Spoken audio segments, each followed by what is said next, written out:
what should the ultimate sports saloon really be? The GSF answers that question from a Lexus perspective and does so with characterful uniqueness thanks to its glorious naturally aspirated V8 engine. It's an acquired taste, but a very satisfying one. So, what is the experience like on the move? Well, very different to that served up by obvious rivals is the answer. They are nearly all turbocharged, as well as being lighter and more agile, meaning that GSF buyers must sacrifice a little when it comes to agility and outright speed. In return, though, this Lexus serves up the kind of aural firework display that Teutonic rivals can only dream about, aided here by an active sound control system that emphasises that majestic exhaust note. With 471 brake horsepower on tap from the 5-litre 32-valve twin overhead camshaft V8, 62 miles an hour flashes by in just 4.6 seconds on the way to a top speed that would register at 168 miles an hour were you to find yourself on a deserted stretch of de-restricted autobahn.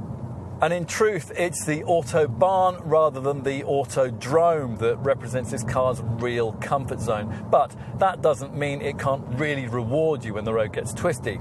The Drive Mode Select vehicle dynamic system offers Sport S and Sport S Plus modes that quicken throttle response, firm up steering feel and speed up the ratio changes of the 8-speed Sports Direct Shift auto transmission.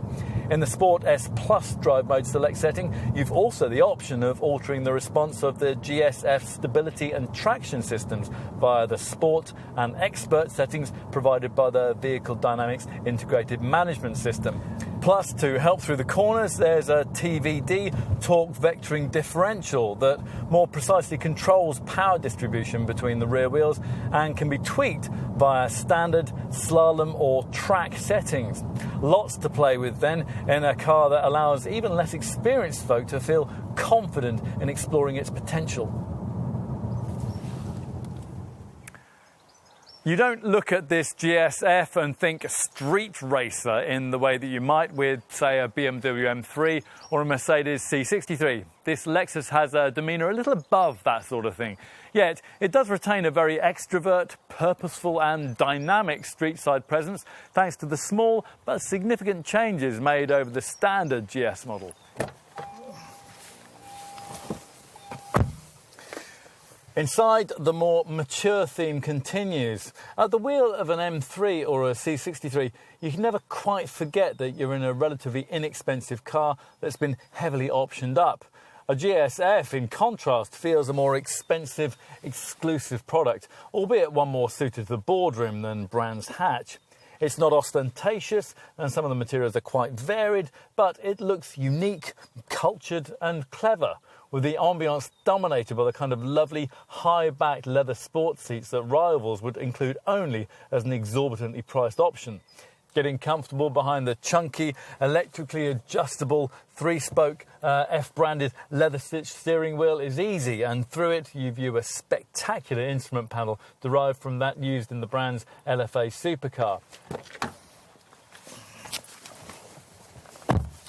Time to move rearwards and find another potential GSF selling point. This is an executive segment BMW 5 Series or Mercedes E-Class size model that most buyers will be considering as an alternative to smaller 3 Series or C-Class performance saloons. Now, if that's your perspective and you come to this car after experiencing the back of an M3 or a C63, then you'll find that the rear of this Lexus feels very spacious indeed.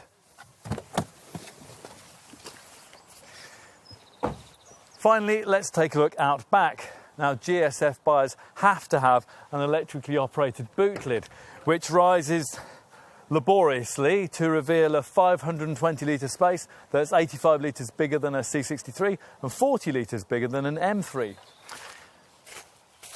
In summary then, if you are in the market for something of this kind, then we would urge you to look beyond the press reports and make up your own mind about this GSF.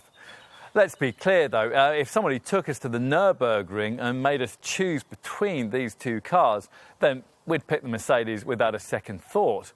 But if we had to drive the model in question every day for a year, then there's no way we'd go with the German car. And that's something that we never thought we'd be saying before we tried this Lexus. It's old school in feel, but new wave in execution. And there has to be room in the market for that combination.